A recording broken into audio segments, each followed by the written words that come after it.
নমস্কার দর্শক বন্ধুরা, ঝুমার রান্নাঘরে আপনাদের সবাইকে স্বাগত জানাই। শেয়ার করছি সহজভাবে বাঁধাকপির ধোকার রেসিপি। এর জন্য ছোলার ডাল আর মটর ডাল প্রায় হাফ কাপ বা 50 গ্রামের মতো করে নিয়ে 5 ঘন্টার জন্য ভিজিয়ে রেখেছিলাম। পেস্ট তৈরি করে নিয়েছি। আর বাঁধাকপি এখানে 5 মিনিটের মতো ভাপিয়ে এইভাবে স্ট্রেনারের সাহায্যে জলটা ছেঁকে ঠান্ডা হলে একটু চেপে একদম জলটা বার করে নেব।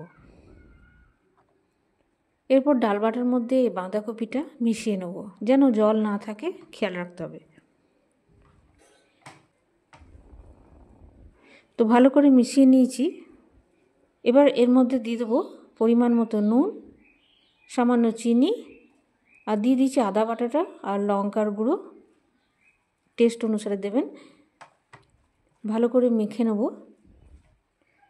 এবার একটা প্লেটের মধ্যে আমি তেল মাখিয়ে নিয়েছি। এবার ইচ্ছে মতো শেপ নিয়ে নেব, এরকমভাবে শেপ দিয়ে সাজিয়ে নেব। আর একটা কড়াইয়ের বা পাত্রের মধ্যে জল স্টিম বসাতে হবে। একটা স্ট্যান্ড রেখে বসিয়ে দিলাম প্লেটটা, ঢাকা দিয়ে দিলাম। প্রায় মিনিমাম 15-20 মিনিট রাখতে হবে। উপরটা যখন শুকনো শুকনো হয়ে যাবে হাত দিয়ে দেখতে হবে জল থাকবে না, তাহলে বুঝতে হবে হয়ে গেছে। এরপর একটু ঠান্ডা হতে দিতে হবে। কড়াইয়ের মধ্যে এবার তেল গরম হতে দিয়ে জিরে তেজপাতা ফোড়ন দিয়ে দেবো। এটা গ্রেভি বানাচ্ছি।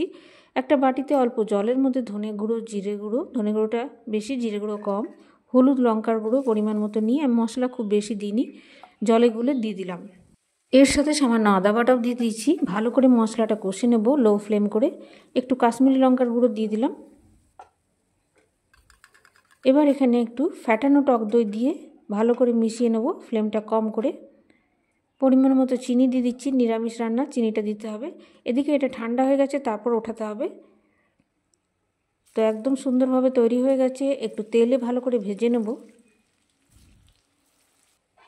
আর গ্রেভিটাও তৈরি হয়ে গেছে একই সাথে। আমাদের গ্রেভিটাতে পরিমাণ মতো জল দিয়ে ফুটিয়ে নেব ঢাকা দিয়ে নুন দিয়ে।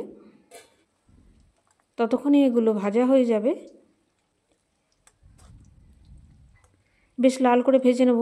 বন্ধুরা, ভিডিওটা ভালো লাগলে প্লিজ আমার চ্যানেল সাবস্ক্রাইব করবেন, ফেসবুক থেকে দেখলে পেজটাকে ফলো করবেন, আর রান্নাটাকে অবশ্যই লাইক এবং শেয়ার করে দেবেন। আর এটা নিরামিষ দিনের জন্য খুবই ভালো একটা রেসিপি।